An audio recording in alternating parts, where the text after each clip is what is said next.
इंतहाई वाजिबुल एहतराम काबिल सदक़ीन मुअज़्ज़ज़ सामीन,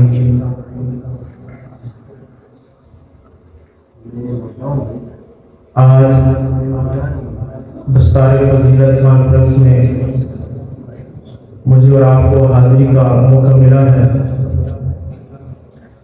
मैं जिस फरमान पर आपसे गुफ्तगू करूँगा वो अज़मत कुरान है। सामीन गिरामी, दुनिया के अंदर कई किताबें आई और हर किताब उसके एक ही मजमून के साथ जुड़ी हुई है।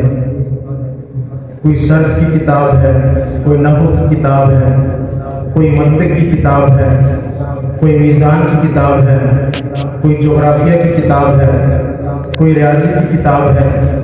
और जो उन्वान जिस किताब को मिला है उस किताब के अंदर उस उन्वान के अलावा कोई दूसरा मौजू उस किताब के अंदर मौजूद नहीं है। लेकिन अल्लाह ताला ने जो कुरान हमें अता किया है इसके अंदर सर्फ भी है, नहू भी है, जोग्राफिया भी है, मंतिक भी है। हर किस्म का इल्म दुनिया के अंदर जितने भी उलूम हैं वो अल्लाह ताला ने इस किताब के अंदर जमा करके मुझे और आपको अता कर दिए हैं। और आपने देखा होगा कि दुनिया के अंदर जितने भी उलूम हैं, अगर कोई रियाजी में एमफिल कर ले, पीएचडी कर ले, केमिस्ट्री में कर ले, मंतिक में कर ले, फिजिक्स में कर ले, उसके एजाज में इस तरह कोई प्रोग्राम नहीं सजाया जाता। और यहाँ पर एक और बात करता चलूँ कि किसी किताब के लिखने वाले ने किताब के शुरू में यही नहीं कहा कि भाई इस किताब के अंदर शक व शुबा की कोई गुंजाइश नहीं है।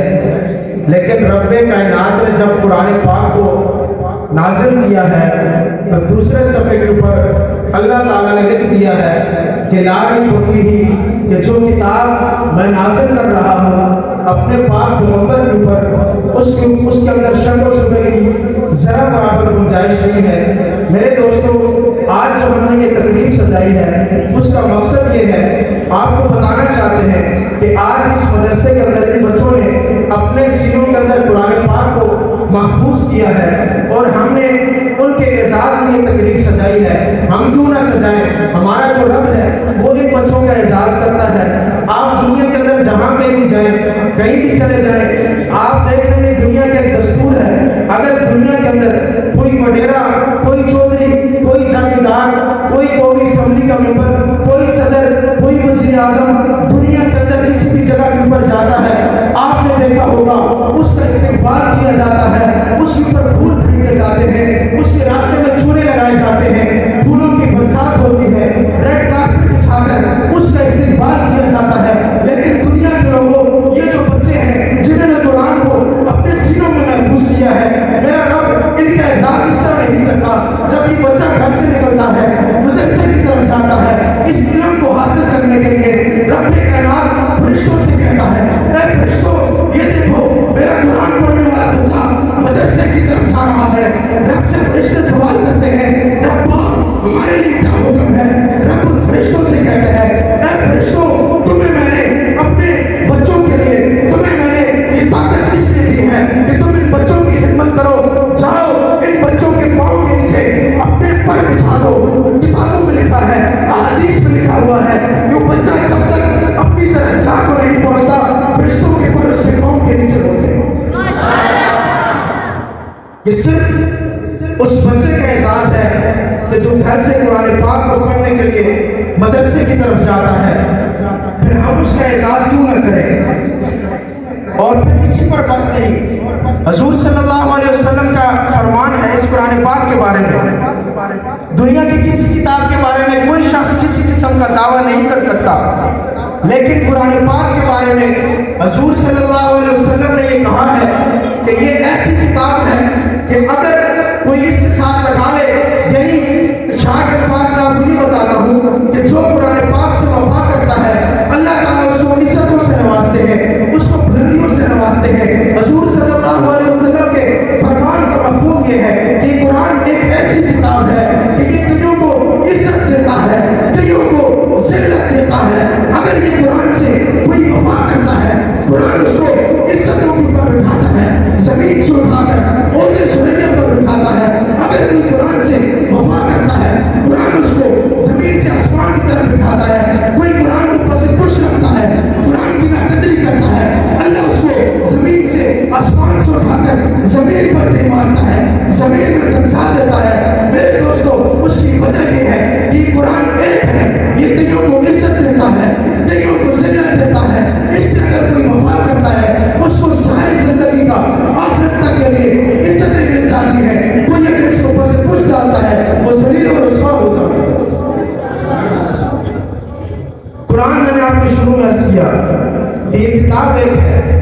लेकिन इसके अंदर पूरी दुनिया का इल्म समाया हुआ है।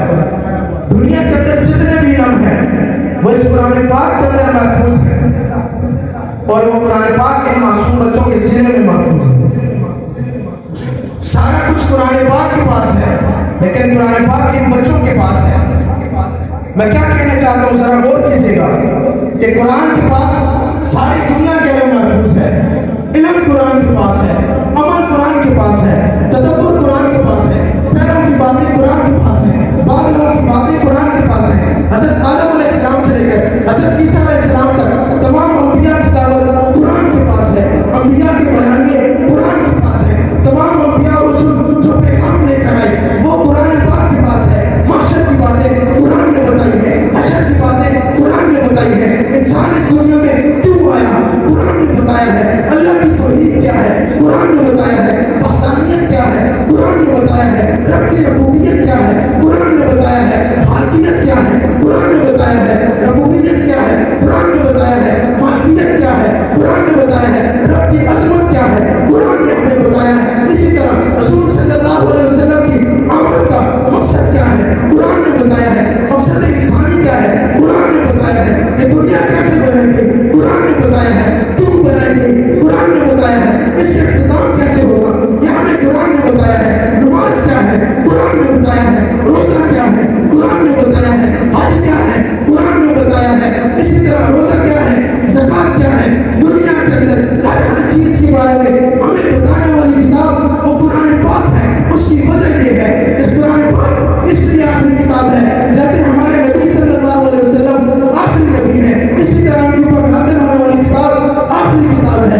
जैसे हमारे नबी के बाद किसी नबी ने नहीं आना, उसी तरह कुरान पाक के बाद किसी किताब ने नहीं आना। आखिरी बात, गुज़िश्ता दिनों आपको मालूम है कि हॉलैंड और स्वीडन में कुरान पाक की बेहरमती की गई, एक कुरान को जलाया गया, लेकिन उन नादानों को क्या पता कि कुरान आखिर तक रहने वाली किताब है। वो समझते हैं कि हमने इन किताबों को जला दिया तो कुरान पाक का नक्शा दुनिया से खत्म हो जाएगा। और दुनिया के लोगों, आपने सिर्फ एक कुरान को जलाया है, आपको क्या मालूम इस साल सिर्फ वफाकुल मदारिस के तहत हिफ्ज़ करने वाले बच्चों की तादाद 1 लाख है। आप समझते हो कि हम कुरान को जलाएंगे, कुरान दुनिया से खत्म हो जाएगा। आपका ये जो ख्याल है ये बिल्कुल गलत है। जब तक इस दुनिया के अंदर ये अल्फाज मौजूद है कुरान बाकी रहेगा, ये मसाजिद महफूज है कुरान बाकी रहेगा, ये मदारिस महफूज है कुरान बाकी रहेगा। तुम्हारी नस्लें खत्म हो सकती है, तुम उल्टे लटक सकते हो, तुम जमीन में धंस सकते हो, लेकिन कुरान पाक को खत्म नहीं कर सकते जब तक ये मदारिस महफूज है, मसाजिद महफूज है। इंशाअल्लाह ये कुरान का क़यामत जारी और सारी रहेगा।